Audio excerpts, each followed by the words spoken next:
Good morning, class. I hope you all are fine. So today we are going to start with the topic using conventional signs and symbols in map.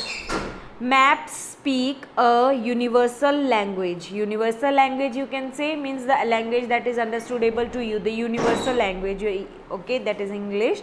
And a very important aspect means point, okay, of this language is the conventional or the widely accepted and recognized signs. Maps, they speak universal language, and they and a very important means they tell us about very important points of this language is a conventional means normal or the widely accepted and recognized signs, means these signs and symbols, they are widely accepted, means everybody accept and they recognize these signs and symbols, which are internationally used to represent the natural and man-made features. So these signs, they are used to represent, to show naturally and man-made features. It saves space and make it easy for people to read a map. These signs, they save space also, okay, they mean they don't take too much of space, they save space also, and it makes for everybody, these symbols or signs, it makes easy to read the map or to understand the map. Legend or map keys contain these symbols too. The legends or the map keys, legends or map keys, you can say they are the boxes at the corner of the map, okay, they also contains these symbols.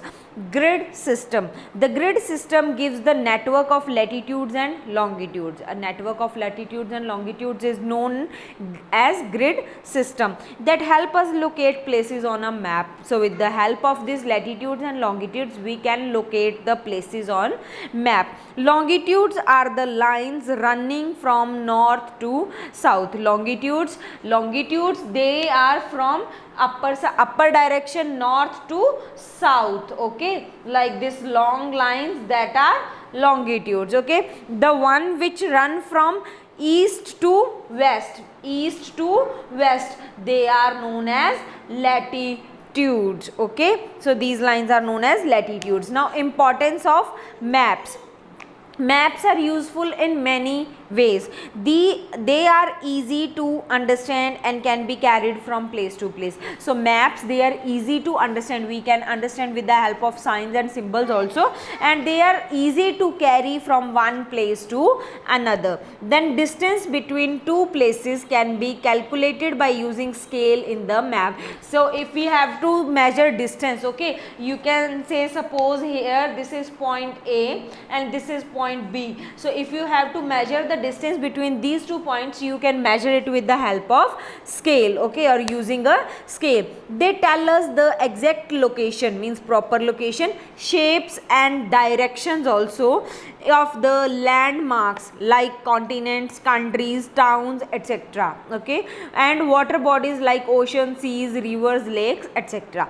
We can get great details of information regarding the physical features, transport network, height of the land and distribution of rainfall, etc. Means where we are having physical features, mountains, plateaus, okay, and transport network, where this transport network, railways or airports, they are means good, okay, height of the land and distribution of rainfall, where rainfall is more, where less, okay. So everything we can come to know on with the help of maps. Maps also depict a number of geographical features, like they give us geographical features also, means the maps, they show geographical features also, like terrains and drainage, means land area and water area that appear on the earth's surface. While reading maps, we often come across these features. Some of the geographical features are there diagrammatically, representations are as follows, means with the help of diagrams, you can see in the book they are shown, okay. River, A natural flowing water channel flowing towards another river. A natural flowing water channel means water that is flowing naturally, okay, it has made its own channel, its own way, flowing towards another river. It is flowing towards, it is means it is going towards another river. Lake or lake, sea or ocean is called a river. Some rivers flow into the ground. Some rivers, they flow into the ground and become dry at the end of their course without reaching another body of water. So they you can say means they become dry, these rivers. Means if there are some deposits are there, okay, big rocks are there, so because of this what happens, the water, it cannot go forward, okay, so the area, it becomes dry and they don't reach any water body, okay, they don't reach any water body. Meander, a winding curve or bend in a river, okay, a winding curve you can say, means like this, the curves are there, so these curves, okay, so curve or bend in a river is known as a meander. Meanders typically occur in the middle and lower course, okay, you can say means in middle, here in the middle or at the lower courses, okay, or at the lower course of a river. They are caused by sideways form of erosion. When erosions are there, okay, means soil erosion is there, when topsoil is removed, okay, so with the help of this water, also called lateral erosion and deposition within the flood plain. So there the deposition is there, means the sediments that are coming with water, they gets deposit there. Then tributaries and distributaries. Tributaries are streams or rivers that flow into a large mainstream river. Tributaries, they are streams or rivers, means small rivers that flow into a large mainstream river. Then a distributary is a stream or small river that splits off, means it splits off, it makes its own way from a larger river, it gets different from the larger river and flows in different direction, and it flows in different direction. Then delta, the sediment carried by a river is deposited at the mouth of the river. The sediment that comes with water from rivers, okay, it gets deposited at the mouth of the river, okay, then and it enters a slower moving or standing water, and it enters where water moves slowly or where water is standing, where water is still, before draining into the lake, before the water gets into the lake or drain its water into the lake or sea or ocean. Landforms that occur due to these depositions are called deltas, and the land that occurs, the new landforms are made due to these depositions, okay, due to the deposition the water makes its way from some different directions are called deltas. Then block mountains. Block mountains are formed as a result of the tectonic forces. These are also known as horst. See, these are formed as a result of the tectonic forces. Tectonic forces, you can say there are tectonic plates under the top crust of earth, okay. So you can say that the tectonic plates, they move, okay, so with the forces, with the movement of tectonic plates, these block mountains are formed, and they are also known as horst. They form when the tensional forces cause the plates on the earth's crust to move apart. When you can say these plates, they are coming, okay, they are coming towards each other, and when they apart from itself, okay, when the plates, they move apart, which in turn stretches the rocks. Since temperatures are low and the rocks are brittle, you can say the temperature is low and the rocks, they are brittle, instead of folding, the crust breaks into large blocks.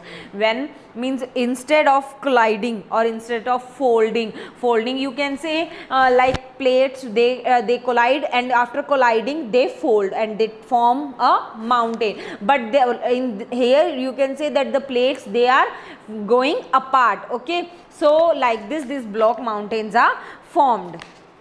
Then anticline and syncline. Anticline and syncline are features of fold mountains. These are made when the mountains are, means with the help of the fold mountains, when the tectonic plates they collide, after colliding the plates fold like this. So these are made with the help of that. Occur due to the movement of tectonic plates. They are basically up and down folds, okay, like you can say like this folds, the up and down folds, okay. So up and down folds caused by compressional stress. Compressional stress, you can say like one mountain we are having here, one is in the middle, one is at the top. So this mountain is compressed, okay, the pressure is here, from here also and from here also. So this is compressed. So compressional stress. Anticline is the upward bend. Anticline, you can say it is the here the upward bend, while syncline is the downward bend in the rock layers.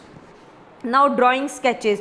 A sketch is a rough guide. Sketch, it is made roughly, it is rough guide showing some important landmark. It is showing somewhat a little bit, you can say, important landmark within a limited area. It is having one limited area that helps a person travel from point A to B, means they will take a particular area from point A to B only within that specified area, that particular area. Is not drawn to scale, and it is not drawn perfectly and does not show the actual size or distance as it on the ground. This does not show the distance as the proper distance we are having on the ground. So here in sketch we cannot measure the actual distance.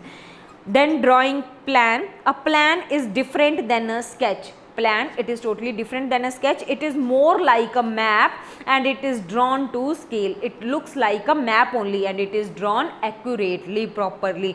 But unlike a map, it covers a small area, but map it covers large area. Here in plan it covers small area like a room or just a building, providing a bird's eye view of that particular area. It gives full detail, the whole detail, bird's eye view, the whole detail of things and places on the ground, means what is available there in that particular area.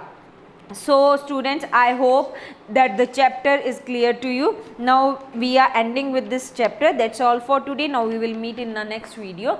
Thank you.